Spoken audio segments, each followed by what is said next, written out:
Welcome to the On the Edge podcast with your host, Scott Groves. Hey, what's up, boys and girls? I'm actually here in person live, way too fucking hot outside to smoke a cigar, so we're just drinking beer instead. I'm here with actually the coach and owner of the two Vegas 10th Planets, and I think some other stuff that we'll get into, Casey Halstead. We've become friends, I would say, over the last year. I've been working at 10th Planet in Henderson and really interested in the journey of how some short, tattooed white guy becomes a black belt in Jiu Jitsu and owns a couple Eddie Bravo establishments. So where the fuck does Casey's life start? Wow, that's a complicated question, but I guess we'll just dive right in. Go for it. So my martial arts journey just started like every other person that's 50, 48. Karate. You know, I started very young in a strip mall, and Karate Kid was a big thing, so we thought that was the way. And then one of my neighbors, Jason Perky, I'll never forget him, his brothers wrestled at Chino High School. And I was living in Ontario at the time. And so I started wrestling with the youth club. And at the time, junior high schools had like full-on wrestling teams in that area. And so I just started wrestling, and I very quickly realized that karate wasn't the deal, you know. And wrestling became a thing. And then of course, like as I started getting older, started getting into a little bit of trouble. So I actually ended up dropping out of high school in my freshman year before wrestling season started. And so I never got to wrestle in high school, but I wrestled like from a kid, like all the way up through junior high. Wait, who drops out of high school like freshman year? Usually it's not until you can drive or you have a license or you discover weed, or what the fuck was going on in your household in freshman year that you decided school's not for you? Well, so my mom lived in LA County, like in the San Fernando Valley, and my dad lived in Orange County. So I was kind of like bouncing around between counties. And then when I started going to high school in Orange County, it was just, the beach was there. It was just super hard to go to school. And so I was ditching all the time. And, you know, my dad likes to party, and so he's not home, just a single dad raising a wild kid with zero direction.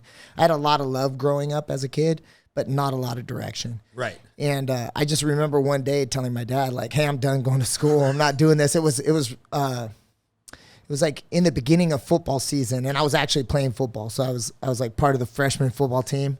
And my dad was like, hold on, what? And I'm like, yeah, I'm not going to school. And then he's like, no, you got to go to school. And then we kind of like grab ass with each other. And then he had to leave to go to work, and I was just refusing to go. And so he just went to work. And then the next day he came and dragged me out of bed. I got up and went back into bed, and I just stopped listening to him. And eventually he was just like, all right, whatever. And I don't get the feeling that you come from a soft family. So at some point, he just doesn't beat the shit out of you and be like, all right, go live on the street if you're not going to school? Or my dad's not like that at all. Actually, I wish he would have beat me, because, I mean, that's what I needed. You know, right. hard heads learn through lumps and bumps, and he just wasn't the guy to do that. He's very passive. You know, he was in Vietnam, and when he got out, he just became extremely passive. And yeah, it makes sense. And, you know, I needed an ass whooping. And that's why I always responded to wrestling coaches and football coaches, you know, because they would just get on me. So anyway, just kind of being like a teenager, just running around the streets with zero direction. Nothing good comes from that. And, you know, it's interesting because as my kids become older, like I got a 20-year-old daughter now, and along her development age, so all of a sudden she turned like 8, and then I was like, damn, how did my dad leave my mom when I was 8? You know, like, wouldn't he want to be there because I'm raising my daughter as a single dad, right? And then like when she was a freshman in high school, I was really pissed at my dad because I would just sit there and I'd look at my daughter and I'd be like, I wonder if she could even compose the words to tell me she's going to drop out of school. And it's a funny game. We do it to this day. I'm like, Abigail, just tell me you're going to drop out of college. And she's like, I can't even think of the words. Like, it's not. And so as my kids are aging into these years that I was really pushing back against my family and what was right, it was really hard for me to deal with a relationship with my dad and my mom because they allowed me to get away with so much shit as a kid. And so anyway, just being a teenager and running the streets, being at the beach every day, that's what I was trying to do. You just get in trouble. Yeah. You know? Oh, So I ended up getting into some serious trouble, and ended up doing a little bit of time. And then when I got out, you know, I went straight into work. And then, so since I was a competitive kid growing up, when I hit work life and I realized that outliers are not, it's not acceptable in the workplace. You know, if you're too good, your bosses feel threatened, so they try to push you down. And if you're not good enough, they just get rid of you.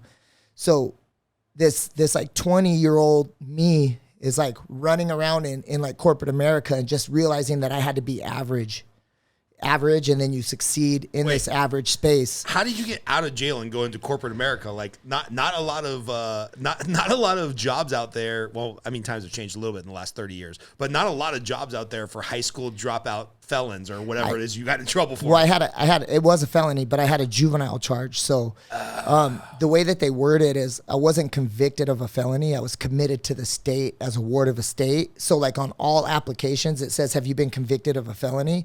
Now they do these little word plays, like adjudicated is a word that they use. But because it was a juvenile crime, I could honestly answer no to those questions. And then just something happened weird. All I need to do is get face to face with somebody. So if you look at my resume, it's not impressive, but if I can talk to you, I can win the interview. Right. So I was able to talk myself into some pretty good positions and make some pretty good money. But I realized that bosses are threatened by go-getters big time. And it's rare that you find one that would try to develop you. It's usually find that in like small business where they're like, hell yeah, I like this guy. But in corporate America, they just kind of want you to turn numbers and just kind of be average. And so I found this band where there was no competitive outlet, and I felt like a spring under tension every single day. And one of my friends was like, hey man, you should come and try jiu-jitsu. And I was like, oh shit, hell yeah. Like super cool. And I did one class and that was it. I've trained every day since then. So for context, how old are you and what year is this that you find jiu-jitsu? I was, let's see. So pretty much my whole 20s I was working, right? And then I think I was 28, almost 29 when I found jiu-jitsu.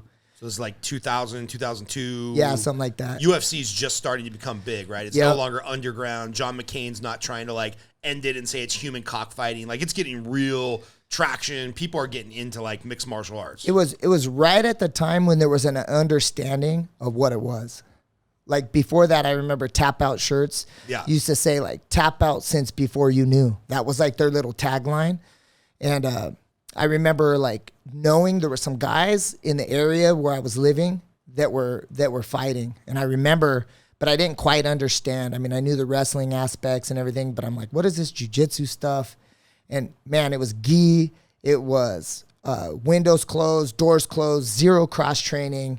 Everybody else is teaching the wrong stuff. My instructor was the only guy in the world that knew the right stuff. It was just so toxic and gross, man. But I loved it because it allowed me to have that competitive outlet without getting in trouble. And then it reminded me, like, you know, when you're a child, and it's cool that I'm older dad, you know, I've got a 7-year-old and a 4-year-old in the house. So I started having kids in my 40s again. And I'm watching them. And they get up and they try to walk and they fall on their face and they don't get discouraged. They just get back up. They don't know how to talk. They don't know how to read. And so as an adult, I get to watch these kids continue to improve and get better. And then when you hit 20 and you get out of school and you're not competing anymore and you get into corporate America, you forget that you can get good at stuff again. Like here's something, I'm 48. If I came to you tomorrow and said, hey, I'm going to medical school, you would laugh. You'd be like, dude, for real? Like, come on, crazy. Man. Hey, I'm going to be an astronaut. You guys would be like, hell no. And so we hit this age where it's ridiculous to think that you can become something else and get better. And jiu-jitsu just reminds you that, no, you can. You can improve. It doesn't matter if you're 60. A 6-year-old's going to say, I wish I was 50 when I started jiu-jitsu. A 50-year-old's going to say, I wish I was 40, and so on and so on. So it was just a really cool thing to go in and be like, damn, like I can get better. I can practice just like when I was a kid. And it was like really empowering for me. And I fell in love with it.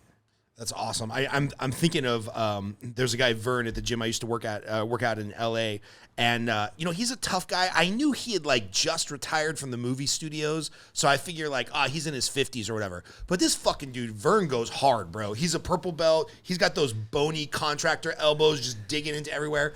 And so we were really going at it. At the end of class, my coach, shout out to Jeff, pulls me aside. He's like, "Hey man, you got to go a little chill on Vern on those front headlocks, man. You'll tear his skin." I'm like, tear his skin? What the fuck are you talking about? Does he have some disease? They're like, bro, Vern's 72. whoa. I was like, whoa, what the fuck? And he's like, yeah, Vern was like a professional cowboy, like cattle wrangler for like 20 years. Then got into the movie industry, retaught himself that, and was like a grip guy and everything for another 25 years. He retired a couple years ago at 70, bro, not 50.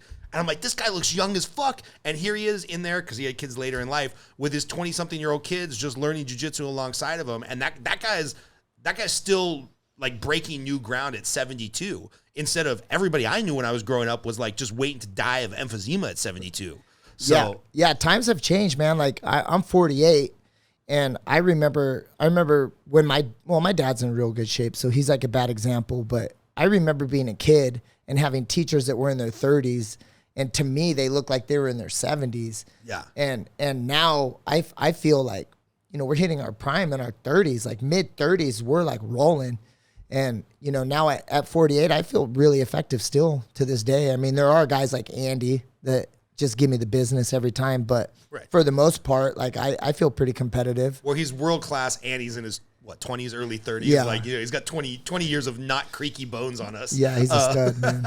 So can you explain to people that don't know what we're talking about? You mentioned gi. You now own different shops that practice no gi, different studios. Can you explain the gi, no gi, and why like 10th Planet and Eddie Bravo, like why that's special or different? And I don't know if you want to tell that in the form of an origin story or an educational story. I don't really care, but why is the jiu-jitsu studio that you run and own, why is it different? Okay, so just to kind of like outline this conversation. So gi is the kimono, and it's traditional, and it's what you wear the belt in. And then no gi, typically you wear board shorts and a rash guard. They're pretty much the same, right? So you use pretty much the same techniques, except for instead of gripping collars and lapels and sleeves, we use overhooks and underhooks. So currently, as it sits, a wrestler is going to perform better in no gi than gi, like right off the bat, because they're used to getting underhooks and overhooks. So how Eddie Bravo's style started, Jacques has missing fingers on one hand. He has a birth defect. So explain who Jacques is for those that don't know. Okay, so Jacques Machado, to me, is the GOAT. Like he's the best that ever did it. He's an amazing man. I've got a couple of stories I could tell you about him that are just insane. The way that he pays attention and his intuition is second to none. I'm just a guy to him, you know. But so Jacques is part of the Machado family. Jacques' aunt, I believe, was the last wife of Carlos Gracie Sr. So he was born in Brazil, came up. You ask him, Jacques, when did you start doing jiu-jitsu? And he's all, boy, man, there was no start. I was born and there was just jiu-jitsu. It was like, he has no recollection of a time in his life without jiu-jitsu. And he's in, God, I would hate to even guess, but he's got to be 50. Yeah. But he looks really good, and he's still highly effective, and he's in great shape.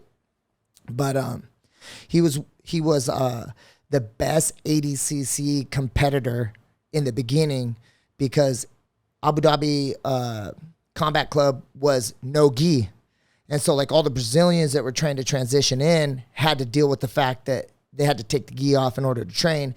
And since Jacques he's not grip reliant, he had to think outside of the box in jiu-jitsu. Like, how can I be effective if I can't really be grip reliant with both hands? So he used overhooks and underhooks. And then they competed in a lot of different forms of martial arts growing up. But in that culture of having a perceived disability, because I wouldn't necessarily call it a disability because he's amazing, he had to kind of let go of tradition and kind of break path with that and then adapt. And in jiu-jitsu, especially old school jiu-jitsu, there's honor tradition. Elio Gracie taught it this way. This is the way that we do it now. And we all know science evolves. I mean, hell, offensive linemen back in the 50s were like 200 pounds. Yeah. You know, they were like 360. Yeah, they were like normal sized humans, right? Basketball players, a 6'3" or a 6 foot guard would be considered like a nice sized guard back in the day. Now you got to be 6'6". I mean, so we know that things just evolve, and hanging on to tradition too tight oftentimes will leave you behind at the end. And I think Jacques was ahead of the curve. So you got a guy like Eddie Bravo who only thinks outside of the box. Like, this dude cannot be confined to a specific way of thinking. He's always going to challenge. And having an instructor, so like the instructor I came up with was exactly the opposite. It was like, nope, there's only one way to do this. Well, hey, I've been hitting this a lot just like this. Well, you're doing it wrong, and you're hitting it on guys that suck. As soon as you do it against a good guy, it's not going to work. And I mean, he was so rigid, and it was gross. Right? It was just rigid. And my basics are good because of it. Like, I'm not going to lie. But it was just like there was no room to breathe. There was no room to grow. It was like training in a room with just darkness. Yeah. It's like the military. It's like, this is how you will do a push-up. This is how you will shine your boots. This is how you will make your bed. And you're like, but there might be a better way. No, fuck you. This is how we shine our boots for the last 200 years. That's the way you will do it. Exactly. That's exactly how it was. And so here's this guy, Eddie Bravo, who is incapable of being in this rigid environment, and he just happens to stumble upon Jacques. And maybe he could have gone to a different Gracie family where they were rigid and he wouldn't have made it. And you ask Jacques, like, hey, what do you think about this? He'll be like, oh, it looks pretty good. Like, how does it feel? Like, oh man, it feels good. I'm doing great. And he's like, good, then it's working. It's good, you know? And so he really encouraged Eddie Bravo to think outside of the box. And Jacques was the best no-gi grappler back in the day. And so that thinking kind of like helped Eddie evolve into this overhook, underhook player who Eddie was a high school wrestler. A lot of people don't know that. So like leg riding and twisters is like a really big thing.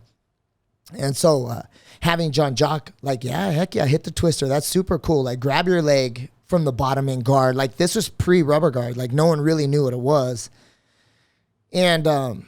And then so Eddie started seeing his idols in jiu-jitsu just getting smashed because Eddie came up in the gi. This was all gi back then. Yeah, and for context, the gi, you know, the big judo robe, you know, what people are probably picturing of a kimono.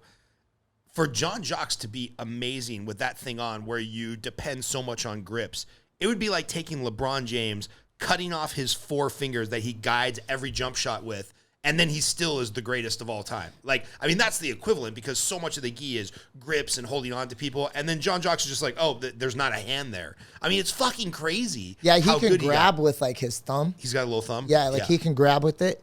But that's why he relied on overhooks. And that's how like the rubber guard came up. Like, you overhook, you shoot that rubber guard up. And so Eddie Bravo simultaneously UFC was kicking off. And then Eddie Bravo saw all his idols getting beat up by Mark Coleman, Mark Kerr, like the Smashing Machine, all these guys just getting inside a closed guard and just smacking jiu-jitsu guys around. And Eddie Bravo was like, damn, there's got to be a way. And the rubber guard is to create the grips. That's really what it is. It's like you throw the leg up, you grab your own leg, and you're creating a grip when there's no gi. And so that's kind of how no gi started. And then simultaneously, there's a guy named Chris Brennan who was in Orange County. He was a Jeremy Williams guy, Apex, and they were like Nam Fam, like a bunch of like pioneers of MMA, Bao Quach, Ian McCall. They were all down in South Orange County, and they were doing no gi. And now Chris Brennan has a gym called Next Generation in Texas, and there's a bunch of affiliations around. They also rank like jiu-jitsu ranks, and they do only no gi 100% of the time. And primarily, with the exception of 10th Planet and Next Generation, there's not a lot of teams that are 100% no gi all the time. Right. And so Eddie Bravo was like, all right, my mission is strip the gi off. Let's get guys in the UFC that could smash wrestlers with jiu-jitsu. And that was his mission. And that's how the rubber guard started. And the whole game was to be able to control posture of a big wrestler. You know, this is like pre-weight classes too. Right. And so then, like, Eddie developed EBI. And I actually did the matchmaking and the event coordination for the first 10 EBIs, working as Explain what EBI is. EBI is the Eddie Bravo Invitational. And so many years ago, I think they've been going like maybe 10 years now. And Eddie Bravo used to just say this funny thing, like, go to an IBJJF event and all you see is girlfriends and families, no fans. Like, nobody wants to watch a gi IBJJF event. It's slow as shit. It's boring. It's slow. It's boring. Guys will win a 10-minute match on an advantage.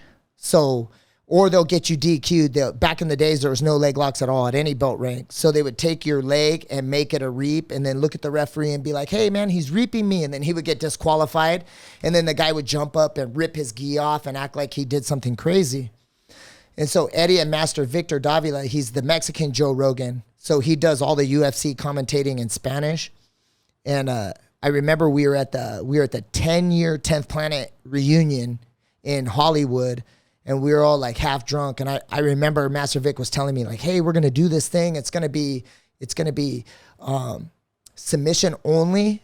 But because we're going to put it on TV, it's got to have time. And we don't want to finish in stall. So we're going to do this shootout, kind of like college football. Everybody starts on the 20. You put your offense against their defense. And then they get a crack at you. And then you keep running it for as long as you can. And I was like, wow, man, this idea is so interesting. And Eddie's like, this is built for fans. So we're going to make it where jiu-jitsu will get people that don't do jiu-jitsu to watch it kind of like the UFC does. Right. A lot of mostly non-fighters watch the UFC. Right. And I think he's accomplished it. I think the EBI rule set's great. And from that, like Danaher Death Squad, they're pretty much primarily no-gi school. Yeah. There's a lot of gyms now that are starting because the real money is in no-gi because putting butts in seats is where the money's at. Yeah. So all the big paydays are. And when there's no gi on it, it's closer to wrestling. You have a whole multiple generations of high school wrestlers and college wrestlers, and now you have UFC fans. Like, because even a couple of the events that Andy competed on, those were actually UFC events, but it was just jiu-jitsu, correct? Yep. Yeah. Yep. UFC is doing. They do a pretty cool thing where they take like other organizations that are on Fight Pass, and then they have a team captain. They try to pick fighters in those, but now it's kind of getting away where the team captain fought there, and then he just gets a bunch of stud grapplers that never fought there. So it's just becoming like a team duel, right? And it's really cool. And actually the UFC is paying great. Like they actually make real money doing that, which is cool. Yeah. And because that was always the thing in wrestling. It's like I'm trying to think the greatest American wrestlers in history. They get their moment in the sun at the Olympics, and maybe they get a Wheaties box or a couple endorsements, and then you're done. Like I would be willing to bet a majority of people can't name a single Olympic wrestler from like the last Olympics.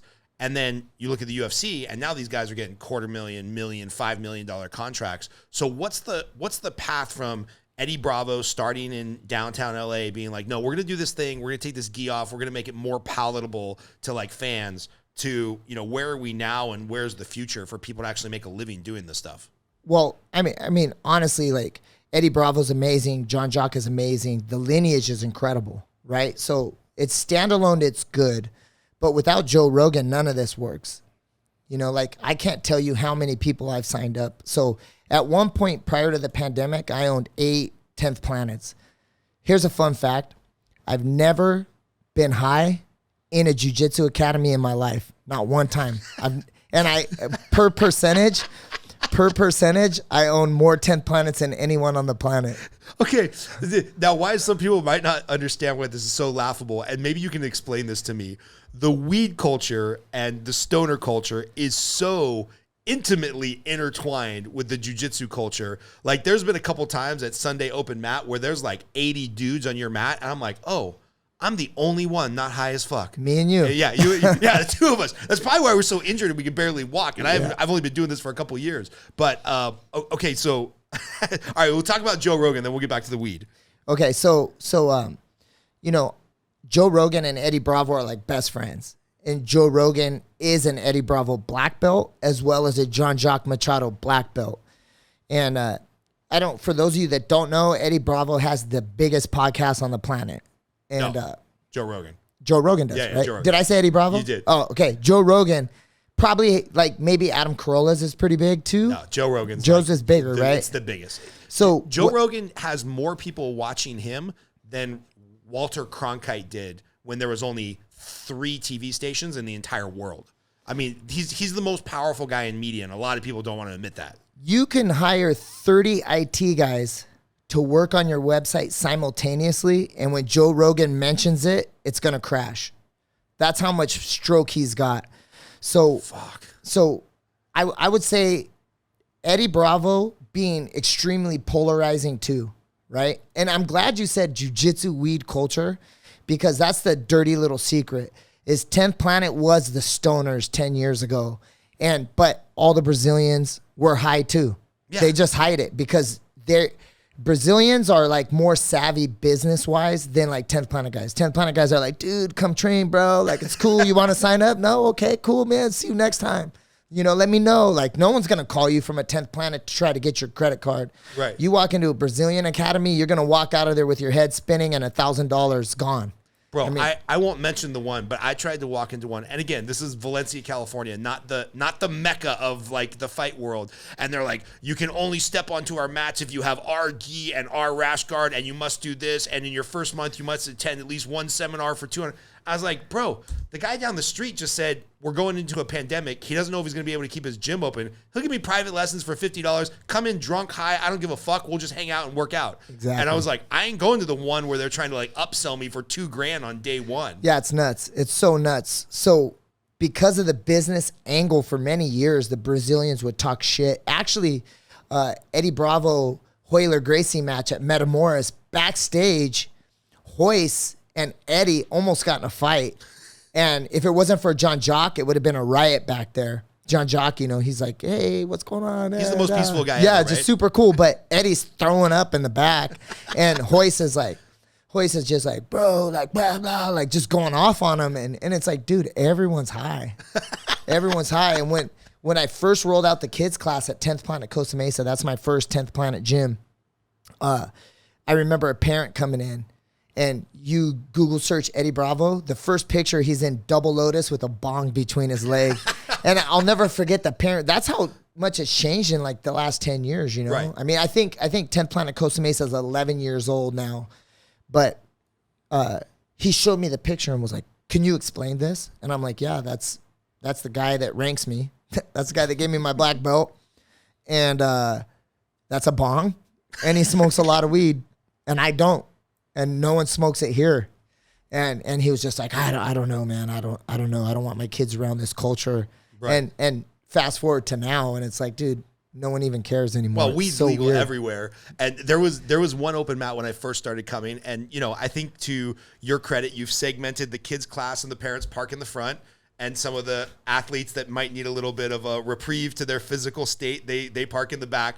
And I brought my kid to open mat one day, and we were back at the back of the gym. And everybody walked in, and he was like, Dad, what kind of cigars are they smoking? That smells way different than your cigars. And I'm like, that's a different type of cigar, buddy. They like to smoke. He's like, yeah, but it takes you like an hour to smoke a cigar. They smoked that cigar in like 3 minutes. Like, he was so mad that there's a cigar out there, AKA weed, that I could smoke in 3 minutes and get back to building Legos with him. And when I come to the garage, he knows I'm out for like 90 minutes. And so it was funny because like, he doesn't know what the fuck is going on. He's 6 years old. He's like, Dad, that cigar smells totally different. And I'm like, yeah, it's a little different, buddy. You'll learn when you're a teenager.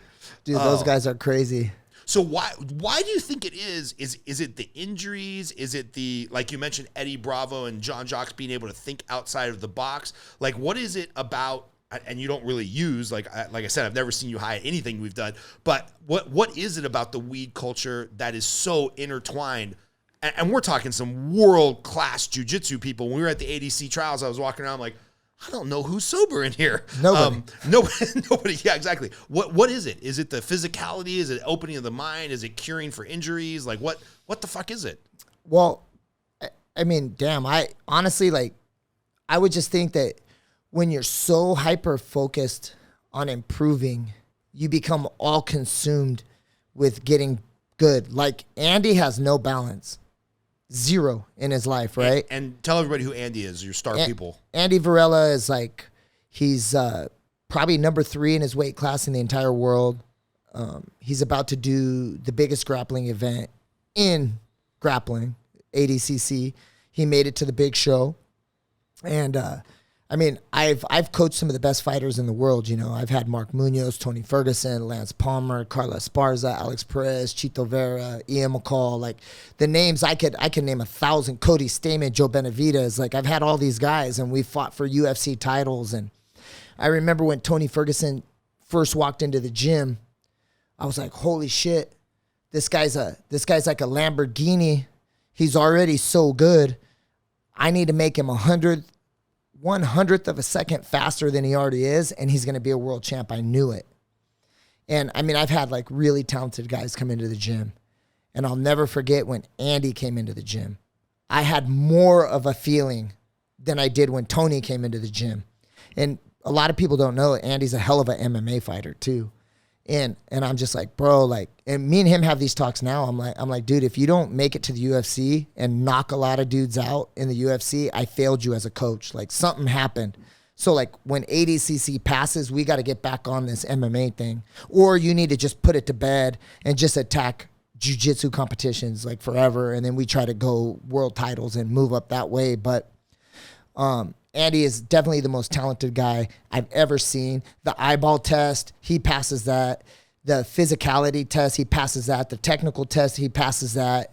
Mindset, he's just got it all. But what I find in these high level performers is they can't be balanced. And I think that when you become all consumed with improvement, even when you're sitting at home idle on the couch, it's still on. And it never turns off. And I think that the cannabis, I think it actually helps them kind of like shift gears and get out of that mindset. Yeah. Because you'll just burn out if you don't. That makes a lot of sense. I know people in other professions who are addicted to perfection, or they're addicted to doubling their income every year, or they're addicted to being the number one guy in the deal team. And, you know, whether it's a couple drinks or a joint or whatever, like they have to have some release, because if not, they will be the person that just doesn't sleep for 7 days because they're trying to perfect this, or they're trying to perfect the spreadsheet or something. They'll drive themselves fucking bonkers. Yeah, I would recommend if I was talking to somebody and they were like, Coach, man, I'm trying to make $1 billion and I cannot sleep. I'm all consumed with this. Instead of getting on like smoking weed a lot, I'd say buy an Airdyne and go in your backyard at night and go 30-second sprint, 30-second cruise, 30-second sprint, 30-second cruise. Do that 3 5s, and believe me, you're going to be exhausted. Or you'll puke. Yeah, and you'll be fine. Yeah. Like you're improving your cardio. It's low impact, and you're going to be so exhausted that nothing can stress you out. But you know, I mean, these guys are physically exhausted too, you know, so smoking weed. I mean, I just know they get on Call of Duty, they get high, they kind of get into this little world where they're shooting people and they're just high. And then 3 hours goes by and they're tired and they go to sleep, and then they wake up and do it all again. Yeah. Yeah. So tell us a little bit about your journey. You know, you mentioned you're at one studio, you know, just drilling. There's only one way to do it. You find Eddie Bravo. When did you find Eddie Bravo? Where were you at age, belt-wise? And then how does that turn into a business? Because I got a lot of friends who I've spent a lot of time with who I'm not in business with. Yeah, true. So I opened up I guess I should back up. My instructor and I were both getting ready for an MMA fight. And there was like a casual that would buy like a lot of tickets. Actually, the funny thing is we're cool now, me and this guy. But my old instructor and I are not cool. And so we would do 3 fresh guys, 1.5 minute goes. We had a cage and a boxing ring. And so you'd be in the boxing ring and it'd be all kickboxing, no takedowns. And then you'd go in the cage and it would be like full MMA rules, right? And you would have 3 fresh guys and someone on the timer. And he was actually getting ready to fight too. So he was in the ring, I was in the cage, and it was 1.5 minute goes. And then a fresh guy would come in. So they were shark tanking you. And we did 12 1.5 minute goes. And then we would switch and then do 12 1.5. And it was just a lot. And there was a casual that was just in there. And he was in on my group. And I was so tired. This was after the kickboxing rounds. So now I'm in the cage and I'm trying to fight off all these guys. And of course they stacked the deck. Like all the tough guys were in there except for this one kid. And he took me down and he started hitting me. So I got up and I hit him with a 1-2 and knocked him out cold. Like he just was out, right? And I didn't even mean to. I didn't follow up. I was not being malicious. I was just tired and I was fighting. And he shouldn't have been there. So like, I think it was like a management problem. Like if some like normal dude was trying to get into some real MMA training, like I run the MMA practices now. So I'd be like, bro, it's not for you. Like, no, you know, like don't. And if he pushed it, I would say, hey, if something happens to you, don't be mad at yourself. I'm telling you, don't do this. Yeah. And so anyway, we had Chin down. my instructor and I had like a little beef about it. And then so basically I just became a free agent. So I was like training around, and then one of my very dear friends who's a black belt opened up a school called Subtech MMA in Irvine. And so I was kind of in between gyms. I was bouncing around just trying to figure out where I was going to be. I'm already in my 30s. Like, what am I going to be, an MMA fighter? Like, what a ridiculous thing. You know, my wife is amazing. And she should have told me, like, dude, you're an asshole. Like, you should, like, what's wrong with you? So I'm taking, like, these amateur fights and just being a total goof. So right? in your 30s, you're taking amateur MMA fights. Yeah, and I'm like, I'm going to be in the UFC. Like, this is what I'm going to do. And I'm just injured all the time. ACL reconstructions, like, just always injured, right? And so then I end up kind of, like, catching, I end up kind of, like, growing roots at Subtech. And my boy Ron Turner, we're still pretty close, like real close actually. But at that gym, one of Eddie Bravo's guys, Rick Marshall, was working. He's like a tech guy. He was working down the street. So he used to just pop into our gym and train. And he was a really technical guy, like really impressed. Because you got to remember, I came from a super traditional background. And so now I'm training 100% no gi. Like 100%. I was getting ready for MMA fights in a gi back in those days, right? And so this guy's coming in and he's showing me shit that, like, I didn't even think it was humanly possible. I was like, what is this? And he's like, bro, Eddie Bravo. And I know Eddie, you know, I knew him already, but he's like, we're going out to Hollywood. Like, why don't you come? And then I went to Hollywood, and I just remember Eddie literally murdered me. It was insane. And you think you're pretty tough at this point. Yeah, I'm good. I'm real good. Yeah, I'm good. Yeah, I'm young still. You know, I'm in my 30s. I'm like full of testosterone. Yeah. I'm fighting at 155 pounds. I'm like 180 every day, just strong. And I'm like, man, I'm gonna run through these fools' chests. Watch. And he just fucks you up. Yeah, and he's like, hey, go with this guy. And they're just humbly, politely, just smoking me. But they're smoking me with technique that I don't know. Like, they're putting me in the lockdown and just shredding my legs apart with the electric chair. And I'm like, what the hell? And I mean, I kind of knew the electric chair, but I didn't really know it. Like, right. And then Eddie rolled with me on my first day there. And his squeezing power, his clinching power is so strong for a little guy. And I felt like he was going to break my clavicle. And I was just like, holy shit. And then I had a similar experience. I asked him something, and he was like, hell yeah, bro, that's cool. Like, that's good. And I was like, man, this is where I got to be. This is it. This is where I got to be. And then, you know, I always want to try to start businesses. That's what I do. I want to be an entrepreneur. I don't want to work for anybody. And I was working for an oil major at the time.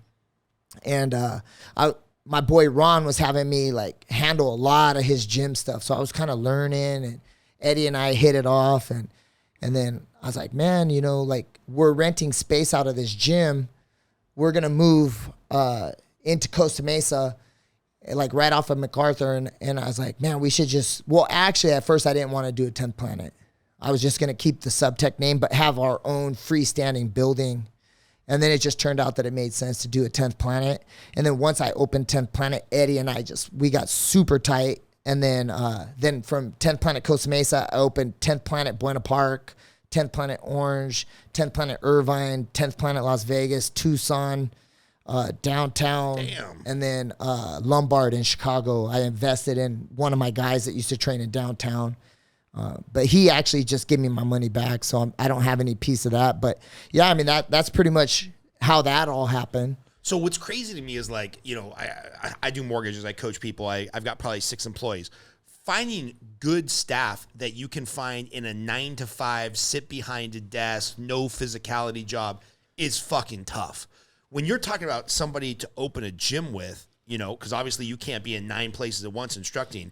And you're talking about, I mean, gym owners are there 24/7. They're working out with the guys. They're getting injured with the guys. They've got to be better than the guys, or at least be able to verbally articulate how the guys can get better. Like, how the fuck do you find that many people in such a short time that you can trust with what's effectively a franchise? This was like the advantage that I had over a lot of traditional black belts. Like guys that were coming up, getting their black belts, they came up as whatever they were, like, I don't know, an electrician or something, whatever.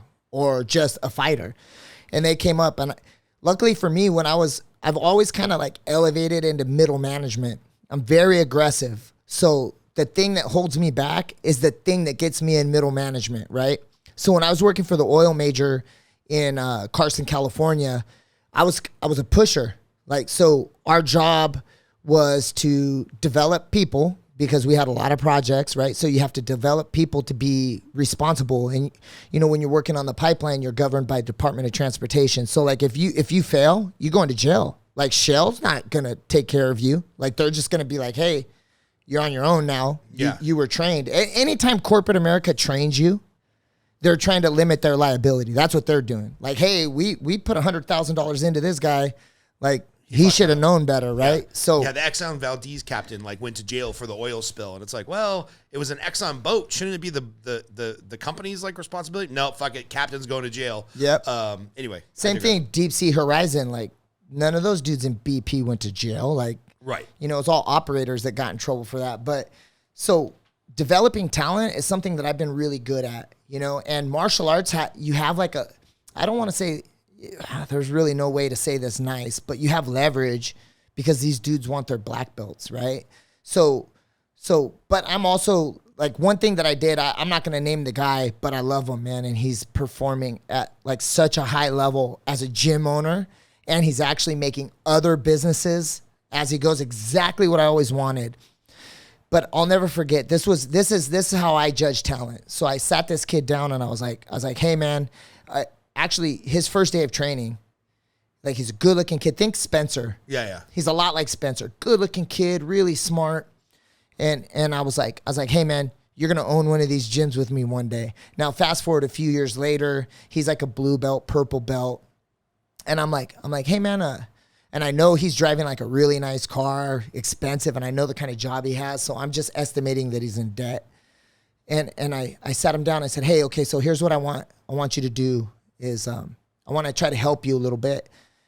Go home, and I want you to get all your credit card information. Don't list it by dollar amount, list it by interest rate. And I want the highest interest rate all the way down to the lowest interest rate. And I want to know everything you have, and email me that tonight, and I'll pay it.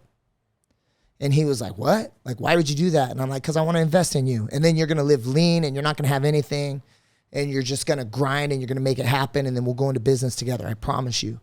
And he emailed me like that same night a list. So I met him on that following Friday, and I wrote him a check and paid off all his credit. And then, and now, like, he did exactly what I said. Many years went by. He's a black belt now. He owns his own academy. And that's how I kind of developed the talent. You know, I let him know, like, hey, this is what I expect, but I'm not just going to tell you. Like, I'm going to do more for you than anybody will ever do. And all I ask is loyalty for a couple of years. And then we're going to go ahead and get a gym, open it up for you. And then you'll be on your own. And you could do what I did down there with like your own stuff. Yeah. But, you know, it's just, for people that don't know, like, the gym circuit, and I grew up in boxing gyms. It's so funny. Do you know Fabiano Aya, the first guy that was like the lightweight Brazilian championship when UFC first went to weight classes? Really great guy. He had opened a gym in Eagle Rock, California when I first got out of the Army. I walked in there. He found out I was a high school wrestler. He was like maybe 130 pounds soaking wet. Pinnacle of his career, you know, second-degree black belt from Brazil. And he was like, hey, you wrestle, man? I'm like, yeah. He's like, if you come in here on Saturdays, because I was like 170, and give me like a wrestling workout, I'll let you come to the gym for free. This motherfucker would just like try to break every bone in my body for an hour and not want to teach me shit because it was his workout time. So I got burnt out in like 6 months and never went back to jiu-jitsu. So I fell in love with boxing and grew up around boxing gyms. I boxed a lot. I've got like 5 fights. What you're explaining is like an abundance mindset.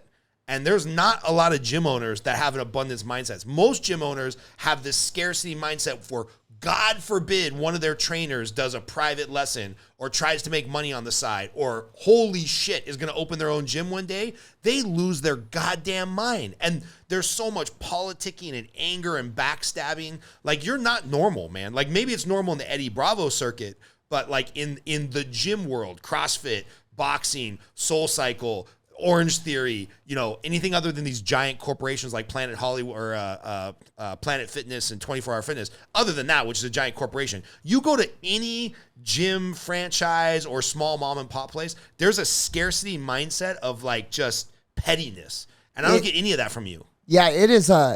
No, you're right. And I actually use that exact abundance mindset, but it's not always in me. Like I do feel insecure at times, and I battle with that. Every martial arts movie ever made, all the old Kung Fu theater movies, House of the Flying Guillotine, all of that stuff. It's always the master is getting challenged by the best pupil. And this is the same in Jiu Jitsu, right? It's funny that you bring this up because there's like a really interesting conversation. I won't name the name of the guy, but he's in town. And he's like the biggest guy in town in jiu-jitsu. So you could go from there, right? And it was at EBI. And I remember him telling me, he was like, hey, man, I told him I moved to Vegas and I was opening up a gym. And he was like, hey, man, everybody thinks they're going to move to Vegas and they're going to make thousands of dollars doing jiu-jitsu, teaching jiu-jitsu. And I'm like, yeah, you're looking at it all wrong, dude. I go, you're looking at it like there's a 12-inch pizza pie and I'm trying to take 25% of that pie. I don't want any of your guys. I want to make that 12-inch pie a 32-inch pie, and I just want a small sliver of a giant pie. And I'm like, you're looking at it wrong. Like, we're not fighting for students. That's not the idea here. The idea here is like every time you sign up a guy, that's good for me. That's just another person preaching jiu-jitsu, like another person loving jiu-jitsu. It's not you take from me and I miss out because you got the guy. That's not how you look at it. You look at it as another guy in the game. That guy's going to have kids. His kid's going to be in the game. He's going to talk to somebody who lives by me. They're going to sign up with me. I'm like, dude, it's not this like either or. It's all just good. Like, I don't know what the hell's wrong with you. Like, this is just such a weird conversation. And I'm like, I want nerds. I want disenfranchised people. I want people that I can make like a real impact with. Like, you can have all the athletes, have them all. Like, I don't want any of them. Right. I'm gonna give me the kids that are like one step away from suicide. Let me help those guys. That's what I want. And I've always kind of had that. And then the other thing is like letting your students breathe. I don't charge for privates either. So like Andy makes a lot of money on privates. He doesn't pay me. He doesn't kick nothing back to the gym. Like other gyms, it's like 30%. Yeah, but, or 70. Or whatever. If you're at Equinox or some shit, these poor trainers are working like slaves. I mean, that's what I'm saying. It's all a scarcity. How can the guy at the top squeeze the most money out of the shit? And it's like, because of that attitude, I probably end up spending $100 a month on fucking rash guards or something at your gym that I don't fucking need. My wife's like, don't buy any more goddamn rash guards. Oh, I brought those, by the way. I have them in the car. Thank you so much. That was rad. So, but it's all from that mindset. And I don't think enough people appreciate that about what's going on. All right, cool, man. We were talking, had to take a pee break. We're talking about that abundance mindset. I want to know a little bit about mixed martial arts because I know you guys have like your pro class where you do MMA classes, but by definition, mixed martial arts, there's a lot to know, right? So it's like, are you the boxing instructor and the Muay Thai guy and the jiu-jitsu guy and the wrestling guy against the cage? Or is that more of abundance mindset where like, hey, if we got a fighter up and coming, we're going to get him 5 different coaches and we'll figure it out once the guy gets paid? What are the, like, if you don't mind sharing, what are some of the economics of that look like? Because I imagine you got to invest in some of these guys for years before you make any money back on them or they make any money or there's any success. Like, how the fuck does the MMA world work transitioning from jiu-jitsu to actually what we see on the UFC? Well, I'll just go out on a limb and just say that I hate MMA, everything about it. They don't get paid enough. It's hard. It's lonely. You get put into these contracts that you have no wiggle room, but they'll cut you in a heartbeat. It's like pimps and hoes. Like, I hate it. The reason that I coach it is because I fall in love with my students. And it's like, if you're going to embark on this, I'm going to go with you. And I'm going to make sure that I do the due diligence for you. And so like, we'll use Adam as an example. He's amazing. And mark my words, that kid is going to he's going to go places. Little Raul Rosas, I don't know if you saw that. Yeah. He got signed to Contenders at 17 years old. I saw that. He will, I know his opponent trains with us a lot. Really good dude. I think Raul's going to put on a show, And I think he's going to have a UFC fight before he turns 18 years old. Holy shit. Yeah. And how long has that kid been with you? About a year now. About a year. Wow. But he's been, he's got a ton of fights. Like Derek Rayfield too. Yeah. He's kind of like my son. I put him through high school. He lived in my backyard in the Jack Shack. But he was telling me this, dude. He was like, yeah, I left Costa Mesa when Coach came up here to move to Henderson, and I just moved in with him to work out. I'm like, oh, what were you, like 20, 25? He's like, no, I'm 20 right now. I was 13 or 14 when I left home for jiu-jitsu. I was like, what the fuck? This is crazy. That's the craziest story ever. Our grand opening here was 7 years ago. So I'm sitting on the mats and I look up and I see Derek, and I love him. I love him so much, man. Like, he's literally like my son. Like, I love him that much. And he was so skinny and just this little dork with a shaved head. And I look up and I felt like disoriented a little bit because I did not expect to see him. And his stepdad walked him in and was like, hey, Derek wanted to be here for your grand opening, so I drove him out here. And he's like, I'll see you in a little bit. And I was like, all right. Derek walked in the gym. He had a bag with him. And then he was with us for like 2 months. Just didn't leave. And then he was just doing this, like, I'm coming out to Vegas for 3 or 4 months and I'm getting homeschooled, and I didn't have any control over him at all, He was just kind of doing his thing, just like a kid, And I'll never forget, my wife was telling me, like, hey, we should just adopt him. That way we could get him in school. You can get him in college. You could get him wrestling, because he was wrestling, but, and it was on Father's Day. And I remember, like, that's not a conversation that you could really have with someone's parents. Like, hey, let me get this kid and take control of him. And literally on that same day, his mom called me and was like, you know what? Like, he's starting to get a little unruly, and the only person that he listens to is you. Why don't you just take him, like, through high school and get him into school? Do that. Would you do that? And I'm like, fucking done. I love him. Send him. And he moved in with me, and then we had to go through the whole adoption process so he could wrestle, right? And so here he went to Green Valley High School. Yeah. And here they have a sit-out year. So you can't move. You have to sit out. And so what they thought was happening was he was coming from another school in town and was just moving to Green Valley, living with us so he could compete for Green Valley. So we went through the whole adoption process, and then there was like a hang up, and he ended up missing that year of wrestling. So he actually didn't finish the adoption process just because the insurance, his mom's insurance, would have covered him. It was like, okay, if you can't wrestle, then you should just stay with your mom, and then I'll just be your guardian when you're here. Yeah. And then that's pretty much how it works. So he and my daughter have been friends since they were kids, like training partners, since they were very little. Yeah, they're both 20. They're 20. Same year in high school. I mean, he's older than her, but he redshirted as like an 8th grader, so. Stud.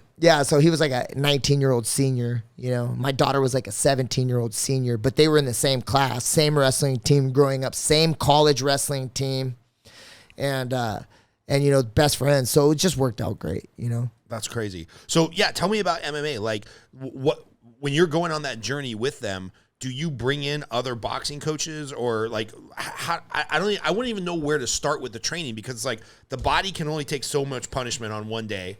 There's so many facets of MMA. You guys, you look at where the sport has evolved. You look at where jiu-jitsu has evolved, and then figure every other discipline is evolving. Like, I wouldn't even know as a coach where to start or how to keep up.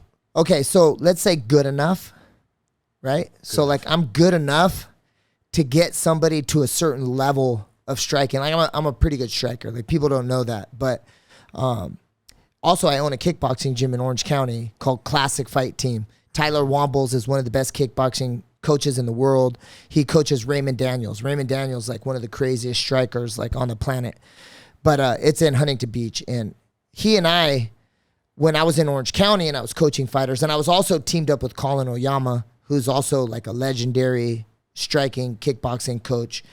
And so like half of the team was 10th Planet Team Oyama, like Chito Vera, Alex Perez, Carla Esparza, and then like Mark Munoz, Matt Lopez, like some of these other guys used Tyler as a kickboxing coach. Tyler worked for me. So back when I had Tyler with me every day, it was really easy. Tyler was teaching out of my gym and was doing so great that I opened him a gym next door. And then we opened up a boxing gym next door, my other buddy, Raw Talent. So it was 10th Planet Costa Mesa, Raw Talent Boxing, and Classic Muay Thai, like all in one hall. So the fighters would just park, and then they'd be there for 5 hours, and they would just train anyway. So it was easy back then. And, but like as an amateur fighter, like we'll use Adam, for example, he hasn't always had a striking coach. Right. So like I kind of run drills like striking to wrestling to takedowns, because really everyone knows at the end of the day, we want to take you down and beat the shit out of you. That's what we want to do. So I'm good enough to get him to a certain level. Now that I'm in town, I use Eddie Baracco. He's a pretty famous striking coach. Like he's coached some of the best fighters in the world, fought for, like many UFC titles. Eric Nixick is another guy out of Extreme Couture. He's like the head coach over there. He's good on pads. He wasn't a striker, but he's good on pads and he knows how to coach. So he handles, and then James Gifford, Coach Giff, he's a boxing guy from Southie that Dana brought here back in the day. And so I try to like funnel my guys to those guys, right? Because ultimately fighting is 98% mental. And so I'm not going to travel with you. Yeah. No, you say it's 98% mental until I'm fucking too slow, old, and fat, and my knees don't work to sprawl when somebody takes me down. Well, there's that too, but that's still mental. That's like you not knowing that you're too old to do this shit. Like it's still mental either way you cut it. Yeah, Nick was really nice to me. Nick got so deep in on a double leg takedown yesterday and lifted me up in the air, could have suplexed me and snapped my neck. And he's like, you're an old man, Scott. I let you down easy. I'm like, you're thanks, pretty bro. good, man. Don't sell yourself short. You're good. No, I can't defend the double leg. So we're gonna work on that next time I'm in there. Let's do it. But so yeah, so like I mean, obviously the big payday, unfortunately, even if they treat you like shit and you're in these like usury abusive contracts, the money, unless you're Gordon Ryan, the best guy in the world at jiu-jitsu, the money's still in MMA, right? In fighting, like that's how these guys can make a living. Or actually, the money in MMA is terrible. Really? I mean, I've been lucky enough. I'm Lance Palmer's coach, so I'm lucky enough to have won $1 million with him twice. But that's an anomaly. That's not normal. If you come into the UFC, I'm actually not sure what the entry level UFC is, but let's call it $14,000 to show and $14,000 to win. And now I'm not doing this for the money, right? But my rate technically would be 10%, and then the striking coach would be 10%, and then the manager would be anywhere between 10 and 20%. So you think about it. Let's just say a guy's booking $14,000 to show, $14,000 to win. He goes through a whole fight camp and then loses, and he gets paid $14,000, and he's got to give up a minimum of 30% to his coaches. What does that leave him with? That's nothing. That's nothing. You get $8,000 to live off of, even if you're fighting every six. You're fighting if you're lucky in the UFC, you're going to fight 3 times a year. Yeah. If you're lucky. And then now there's Joe Benavidez. He makes good money. I don't know what his contract is, but I'll never forget the first check he gave me. I never look at money when people pay me. They hand me a check, I put it in my pocket, and I say, thank you, right? And I went home and I texted him, and I'm like, did you write this wrong? Are you sure? And he's like, I wish I could pay you more, coach. Like, he's an overpayer by a wide margin, you know? But that's an anomaly. It really is, and it's so now, like, I oftentimes, like, I know the backstory of these kids, so I oftentimes, like, hey, keep the money, I'm good, I don't need it. Yeah. You know, I do that a lot. And but yeah, the money's not good, but if kind of the way, I mean, I don't like OnlyFans at all. Like it bothers me tremendously, but I believe that if you can build your platform, see, here's the problem that people like, I've trained some of the best fighters in the world that were making a lot of money when they were relevant, and they are the hot chick. We go to the bar and they cannot buy a drink. Everyone's buying them drinks. They were getting custom shoes, custom suits, cars, dealerships were giving them cars, leasing them to them for free. And then all of a sudden, think about this. This was like one of the big realizations. Anthony Burchak, he's in town. He's a UFC fighter, one of my black belts. He owns 10th Planet Tucson with me. And by the way, a super nice guy. Super nice guy. I can't remember what year it was, but it was International Fight Week between July 1st and July 7th. And we were at T-Mobile, maybe 2017. And we were walking in. And so I'm gonna frame this for you so you could understand how quickly people become irrelevant. So Gray Maynard, Frankie Edgar, one of the best fights of all time. Do you remember those title fights? Yeah. So there's curtain jerkers, right? Like prelims. Yeah. First fight on the prelims. Nobody's even in the crowd. You're just kind of walking in. Right. So Anthony Burchak and I, we outside at the beer truck, we buy a big 24-ounce tall can of like, I don't know, Miller Lite or some shit. And we're out there drinking it. And we try to get in, and they're like, no, you can't take the beer inside. And I'm like, but they sell this beer right there. And they're like, it doesn't matter. So we had to sit out there and drink it, right? So then we walk in, and Gray Maynard is fighting. In the daytime, it's still light outside. And I'm like, that's the bully Gray Maynard. That guy. What's he doing fighting right now? He was headlining just what seemed like yesterday against Frankie Edgar in one of the best fights of all time when Frankie Edgar was the 155-pound champ before he went down in weight. And I turned to Anthony and I'm like, that's how quickly you get forgot about in here. Yeah. And so I'm trying to tell these guys, like, don't look at it like I'm fighting for 14 and 14. Look at it like you're going to use ESPN and you're going to use the platform to grow your platform. And the biggest problem with these kids is they're trying to figure out what to sell. And I'm like, that's the wrong way to think about it. Build a platform and then sell whatever you want to the platform. Right. You know, like you're doing it all wrong. Like you don't have the pet rock idea right now. Just grow the platform. While you have the fame, grow the platform. Get on Instagram, get on Twitter, grow it. And if you grow it, I mean, I'm making money off of Reels right now. I bought a Suron electric bike, $5,000 bike off of Instagram. They're just paying my PayPal every month. And I went home and I was like, honey, my neighbor, we go through all the tunnels here in Vegas on these. It's so much fun. And my neighbor's got a bunch of them. And I'm like, I want to buy one of these. And my wife's like, how much is it? And I'm like, it's $5,000. And she's like, go ahead, like do it. But I'm like, man, I really can't pull the trigger on the $5,000. And then I'm like, man, I've been getting money in my PayPal. I get emails, $500 here, $300 there. And these are from your workout reels. Your All the stupid shit on reels. Now that it's slowed down because I'm just posting a lot about my daughter's golf, and no one really likes that shit. But so I looked at on my PayPal account and I was like, holy, I can buy it off of PayPal. So I went ahead and bought the bike. But I tell these kids like, Andy, I'm like, bro, you're famous right now. You need to be striking while the iron's hot. Yeah. Like you're so caught up in like, what is this going to event pay me to show up, when you just need to use that it's on Fight Pass and that platform to grow your platform. And then you could start just making bank on instructionals, like all kinds of shit, you know? And that's kind of like how I'm trying to condition his head to think, you know? And there's that kid in the UFC, a good fighter, but not yet a champion, with the pink hair. Sean O'Malley. Yeah.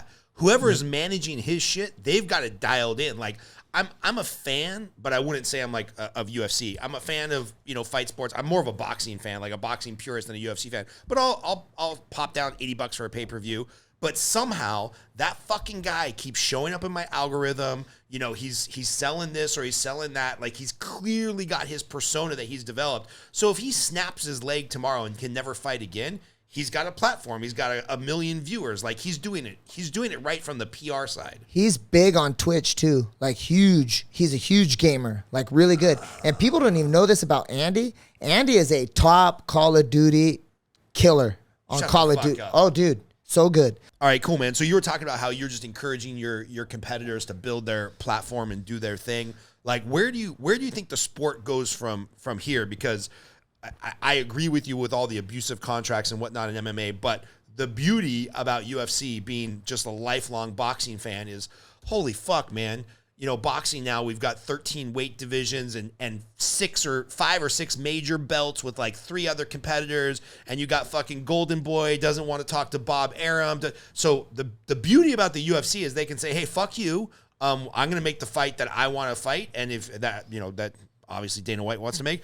And if you don't want to fight that, you're not in the promotion. Oh, and by the way, if there's another promotion that's coming up, we're going to buy them, or we're going to do a fight night every time they have a fight night to just run them into bankruptcy. So that is kind of the beauty of the UFC.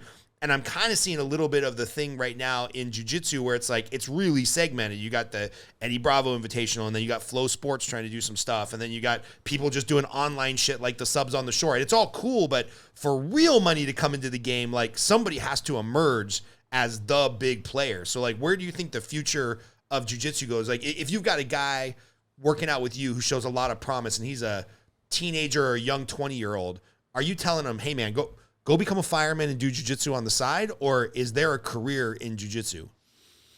There's definitely a career in jiu-jitsu for sure. Like, but I think the real money happens in gym ownership if you do it the right way. So what you do is you build your platform, right? You go out and you compete, you make your bones competing. And then at the time when you start to get a little bit too old to compete every weekend, you got to transition. And then you got to start developing talent, and then like doing that's the end goal. And so everyone that I really care about, and then also too, like back when I was coming up, it was like 10th Planet Brooklyn. That's what I want, like Manhattan. And now it's not that at all. Like I want to go to Sioux Falls. Right. I want to do 10th Planet Sioux Falls. I want a place. I want to go somewhere. Like I'm encouraging all my kids, like, okay, like you can open up in Vegas. That's cool. You can go back to California. You can go to Jersey. You could do whatever you want. Don't go to California or Jersey. Yeah, for sure. But I mean, this literally just happened. This conversation just happened yesterday.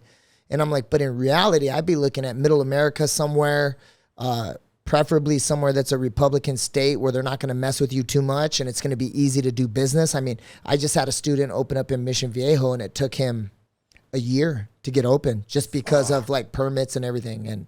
And jiu-jitsu is like the lowest barrier to entry. You throw down some mats, you get an empty space, and I mean, it's not like there's gym equipment and food stands and shit in your gym. Like the fact that it takes a year to open is just bonkers. Yeah, it's just a cash grab.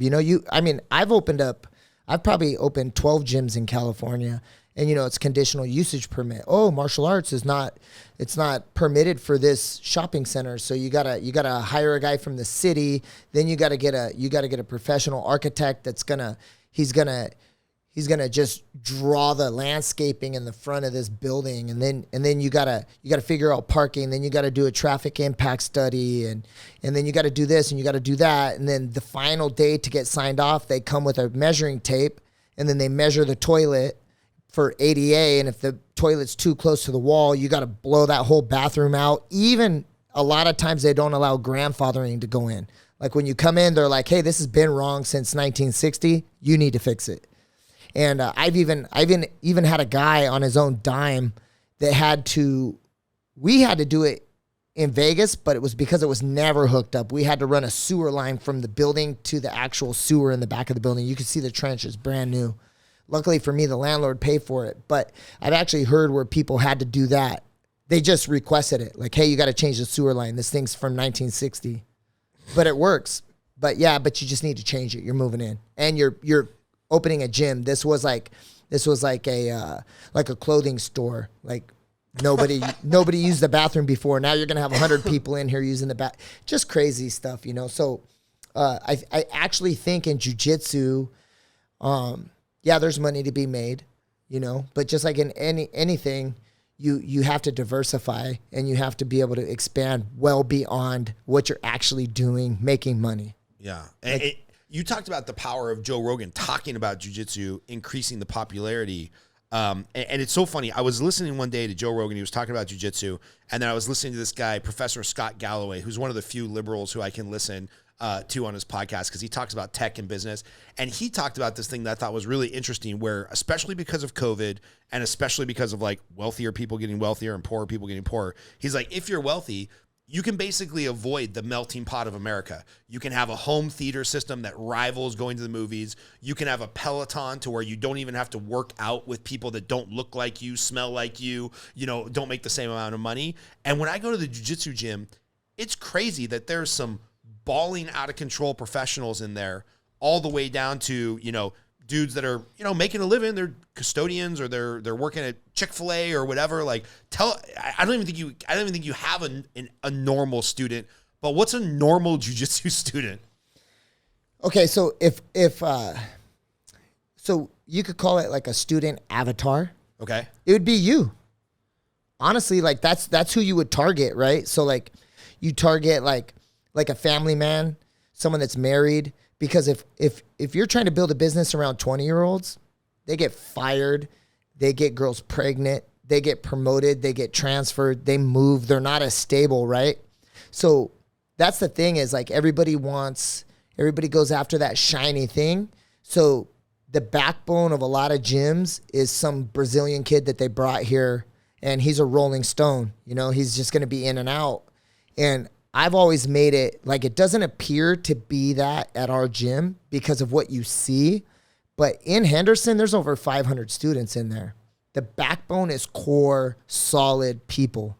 Like anytime there's a family that's training, I'm like, hey, just talk to Pat.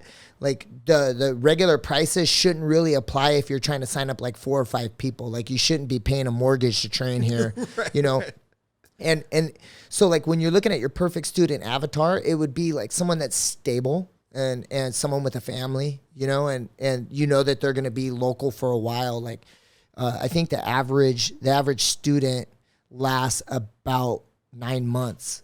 Really? Yeah, like in jiu-jitsu, it's a really high turnover. I mean, come on. Why is that? Just so much injury. Yeah, so much injury. Well, and you just get pounded and you get fucking destroyed that first year or two. It's like I've been doing this almost 3 years, and I feel like I can almost get destroyed safely. It's like that first couple of years are just brutal. If you're willing to roll with everybody in the gym, you're just gonna get fucked up for like 12 to 24 months. Yeah, and then there's this like yearling conundrum that happens where like you're a CrossFitter, you're fit, you're 200 pounds, you come in and train, and I don't tap you.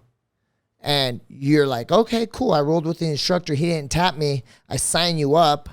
And then a year goes by and I'm just wrecking you on the mats. And you're like, you come to me and you're like, listen, man, like on my first day, I was so good. Like no one beat me up, man.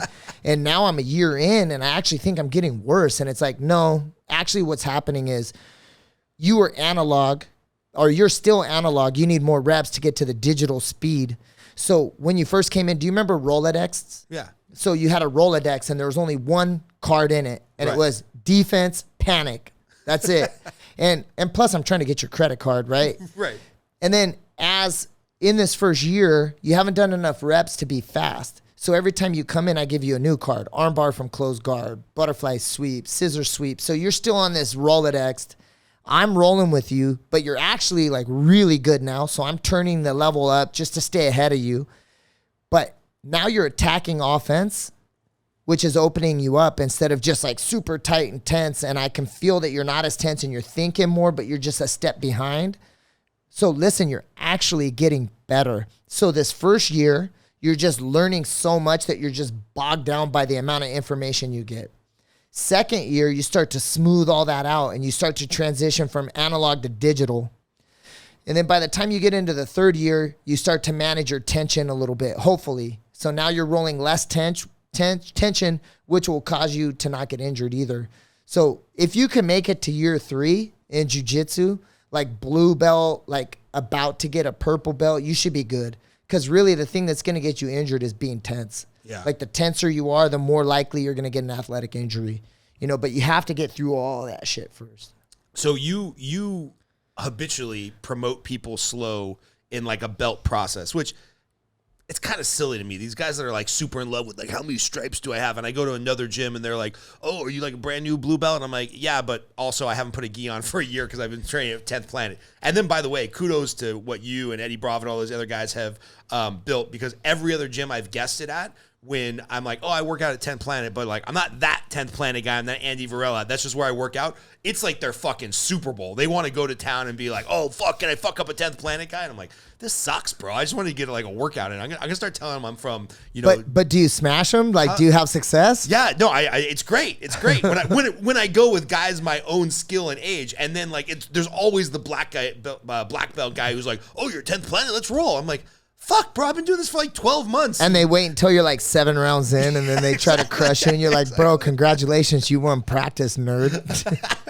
So my point in saying that is like your kind of methodology is you like to promote really slow, and like there's not a big like belt culture. Like there's not a lot of ego in your gym, which shocks me because I've been in there in open mats where like Cowboy Cerrone and these 3 other UFC guys who I've seen for the last decade, they're in there rolling with dudes that are like postman and they're 3 months in. Yeah. So it's like, and there's no ego, which blows my mind. So kudos to you for building that. But your thought process on progressing or promoting, or do you even give a shit about any of these belts? Like, does it really matter? Like, what's your philosophy on honoring people's journey, I guess is what I'm saying. So the outliers are the competitors. The bulk of our gym does not compete. It feels like everybody's competing, but that's really like 10% of the gym, right? So 90% don't.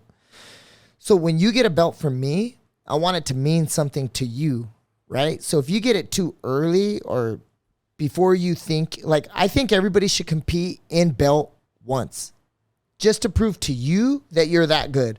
So when I give you a purple belt, you're like, man, like you have those questions like, am I really good? Because if you only train at our gym, you're just going to get beat up, right? So that's why I want people to compete. Like, go compete and see how good you are. And data drives everything. And if you look at what we're doing works. Like, our guys just go out and smash people in rank, right? And so it's like when they get promoted, there's gravity and weight to it. And that's really important to me.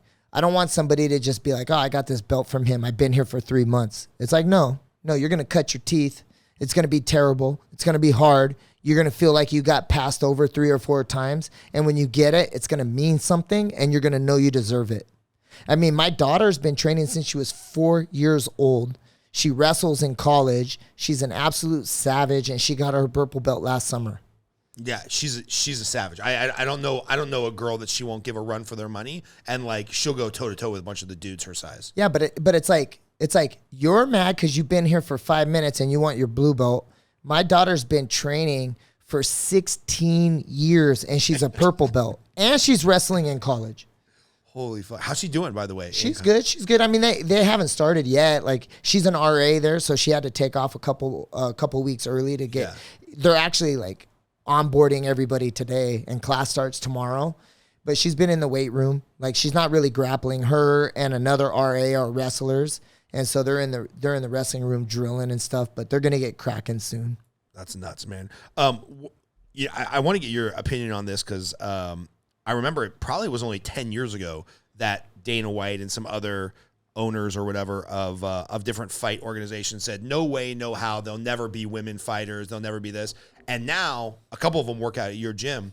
Some of the most exciting fights in Jiu Jitsu, in UFC, in MMA are women. So, I mean, you've seen over your career this evolution of like the women going from not allowed to afterthought to big money to like, oh, these are actually some of the more exciting fights that I look forward to. Like, do you have any opinion or thought on that? I know one of them that trains at our gym, Casey. She unfortunately just had a knee injury. She's coming back. But tell us about the evolution of the women in combat sports. Okay, well, I mean, pretty much in every single sport, I'll tell you the women's sports that I like. I like women's tennis, women's soccer, women's golf, and I like women's MMA. Most of the other sports look like men's sports, they're men's sports that are trying to be women's sports, and it just looks weird. Like, women's basketball is so boring to me. Like, yeah. I don't like it, right? It's too slow for me. I don't like softball. Volleyball is pretty cool. Yeah. But I think... especially beach volleyball. Yeah, right? Women's soccer is really awesome. Like, I love watching Team USA play soccer. Those girls are super great. Tennis, it looks good. Like, those girls can move, and they're really good. And so there's an optics problem when a men's sport becomes a woman's sport typically. And I think that's what Dana White might have been worried about. And maybe it was like a little chauvinist thing, but I'm a professional girl dad. I have only daughters. And just kind of like as a reference, some of the fighters that I've coached, obviously the current champion, Carla Esparza, she was one of my fighters. Ashley Evans-Smith, Jessica Rose Clark, Casey O'Neill, Kira Batara. I've had so many girl fighters, and like other ones too that are like lower level that people probably don't know about. And I've always been rooting for it because I think that they deserve an opportunity, and I think there's a huge market for it. I mean, there's more women on the planet than men, right? Yep. So it just makes sense. I feel like the Ronda Rousey years were pretty bad look just because they weren't well-rounded. It looked like 1995 men's MMA, you know, right. Like you had specialists, you had a boxer And then you had Rhonda, who was a jiu-jitsu girl. And then once that power band kicked in and the sport started to catch up, and then you had like Amanda Nunes. She's a scary. It's just like, dude, scary. she's fighting like a guy. Like and then also like Valentina and Andy sparred like way back in the day, and Valentina head kicked him and almost knocked him out. Yeah. Like he said, it's the hardest head kick that he's ever been by a girl. And Casey O'Neill's pretty damn impressive. Like she's got the mindset that it takes. I had Cynthia Calvillo too, but I think Casey's the future. I actually think that like in the next couple of years, there's going to be like very little difference. There's going to be a little bit of a speed difference, and a strength difference, but technically, like Casey's starting to catch up with like all the guys. That's amazing, man. Yeah, it's really cool. And then my daughter, like these girls my daughter's going to come out of college. She told me this summer she wants to fight. And I was just like, she's going to be a physical therapist. So as soon as she gets her doctorate and she's a physical therapist, she can do whatever she wants. But I'm like, no fighting until then. And no ruining your brain to get to college. It'd be really neat if you used your brain to make money. Like, I don't want you using your back or fighting, like, don't do that. Like, do something else. Yeah. But she's like, I think I want to just try it like once. And I'm like, but that's the problem. There never is just once, because you're going to go fight on an Indian reservation somewhere and you're going to smoke somebody and you're going to be unsatisfied. And then you're going to be like, hey, I want to do it again just because I want the challenge. I mean, that's what everybody wants. Right. A buddy of mine who I wrestled with in high school, one of the most just naturally strong human beings I've ever met. He said the greatest thing that ever happened to him was he lost his first MMA fight because he was a standout wrestler, wrestled at Bakersfield, smoked a little too much weed and got in trouble and didn't get to go to like transfer to a big boy Division I school in like the Big Ten. But he goes, the best thing that happened to me is I got pounded on in my first MMA fight and went back to college and finished and became a teacher and a wrestling coach. He's like, had I won that first fight, like my life would have gone down that path and I would have been doing that fighter life. And he's very self-aware. He's like, probably never would have put in the work to get world class to get to like UFC or something like that. He's very thankful he got destroyed on the fairgrounds in Antelope Valley that first fight. Because it made sure he didn't come through. I just want to know what are you looking forward to, man? Like what's coming up for you either professionally, personally, in the sport? Like what are you excited about? Oh man, I mean, I'm always moving. We've always got a lot of things going on. Some of the business stuff that we're working on is we have an auto rental company here in town, and we're up to 22 cars already. So like we're really gonna start ramping that up, and it's actually changing gears right now to more of like a tax write-off type of thing. That's really interesting. And then obviously, like, I want to see Andy succeed in this. So, like, everybody's, like, full attention and push is, like, behind him to actually, like, make some real noise. And I like to develop business with students. That's, like, so I have a guy, I won't name his name here either, but he's here local in town, and he's kind of inspired me. During COVID, I offloaded a lot of gyms. I just gave them up. No, like, everybody thinks I'm crazy. My tax guy thinks I'm nuts. I literally walked away from like a lot of business, just like, hey guys, just keep this. You guys focus on what you're doing. And but now we got through all of that. I'm really looking at like kind of building this again, but doing it a little different with more of a team behind to like help manage the day to day and kind of run it more like a corporation. And so there's just a lot of stuff. And then caddying. I love caddying my daughter. It's so much fun. I mean, we're really traveling a lot now, so. I see you out on the golf course on Instagram all the time, and all I can think about is like, this poor bastard, like I know his knees and back and everything hurt just like mine, and he works out in the morning, and then he works out in the afternoon, and then he goes and walks 18 holes with his daughter carrying her clubs. Dude. I'm like, I know there's no better feeling because your daughter's thriving, but that's a lot of work, man. Yeah, it is. But I look at it like this, like I grew up a Catholic, like very religious guy. And I look at like eternal life for me, the way that I see it is like, how many generations will my teachings live on beyond me?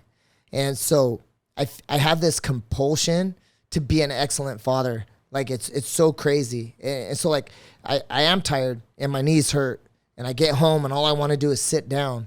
And then Charlie comes up to me and she's like, Dad, let's go play. And I'm like, all right. And I just get up. And so like being lazy just doesn't exist to me. Like I don't understand it. Like I can't understand how someone could just sit and waste away. And it's like anytime my kids want to do something, we just go and do it, right? We're going to figure it out. We're going to go. And I don't know anything about golf. I mean, I didn't know anything about golf. I know a lot about golf. And, you know, we just did the World Championships in Pinehurst. She's 7 years old. It was a 3-day event. Here's the coolest story about my 7-year-old, man. She's special. We flew in Sunday night, woke up Monday morning. We played golf all day Monday, all day Tuesday, Wednesday, and then the tournament started Thursday, Friday, Saturday. And then so she played 3 days. We woke up at 2 a.m. on Saturday night in North Carolina. My daughter did not go back to sleep. We drove an hour and a half to the airport to Raleigh. We flew home. We landed here, went to the house, like cleaned up a little bit, and there was the Las Vegas Summer Tour final was Sunday afternoon. And I was like, hey, do you want to go play? And she's like, yeah, let's go play. And then we went and she won that tournament on 0 sleep. Holy shit. Yeah, 7 years old. And I know you. This wasn't you being the crazy softball parent. Let's go. We got to fucking I wanted her to this. say no. I wanted to go. I wanted to take a nap. And she's stone cold. And when we're out on the golf course, you know, like she's ice cold. Like it's nuts. It's really crazy. Like, oh man, at 7 years old. Yeah, Wonder where she gets that. I don't know. You know what? I'm not as competitive as she is. Like for me, like, I mean, I'm a better coach than I ever was like a competitor because winning and losing didn't really mean shit to me. It's just like the journey was everything to me. The winning and losing, you take it in stride, right? Andy, on the other hand, it's all about winning. Yeah. All about winning. And I noticed that the outliers in the competitive realm, that's what it is. Yeah, they really hate losing. And guys that are balanced just don't exist in that realm. And I'm pretty well balanced, right? And then I look at my daughter, Charlie, and she's a sweetie. She's like a love bug, right? But if I was like, hey, here's a knife. You see that person over there? Stab them in the neck and you'll win this tournament. She'd be like, all right. And she would go in there and just get to work. Like she's stone cold killer. It's nuts. And I don't push her, you know, I encourage her and it's, you know, I mean, I know better. Like I want her to golf forever, so I'm not going to push her too hard. Right. So I just, hey, you want to golf? Yeah. Or I won't say nothing and then she's like, let's golf. And I'm like, hell yeah, let's go. Oh. And the other way was with my 20-year-old with wrestling. It was like, listen, I don't care what you do, but I took her to Dick's Sporting Goods and we walked around, and this was 8th grade year going into freshman year, and she was going to have to wrestle on the boys' side because they had no girls wrestling. And I took her to Dick's, and it's huge. The one here in Henderson is giant. And I was like, look around. Yeah, it's like 2 stories, like 100,000 square feet. It's the biggest store in the mall. Yeah, and I was like, look around. What do you see? And she's like, she didn't really understand the question. And I was like, well, like what sports do you see? And I like pointed at the wall. She's all track. There's like a lot of running shoes and track. And I'm like, okay, how about over there? And she's like, football. And I'm like, how about over there? And she's like, baseball, basketball.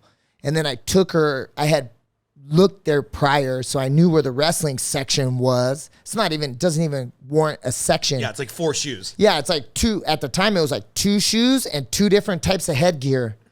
And I was like, this is wrestling.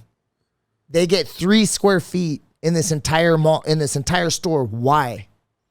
And she's like, I don't know. And I'm all, because it's hard.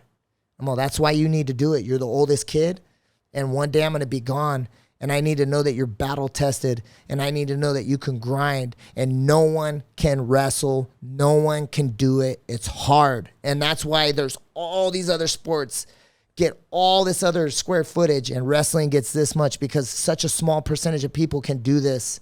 And this is why you're going to be the leader of the family when I'm gone. I have no sons. It's just her.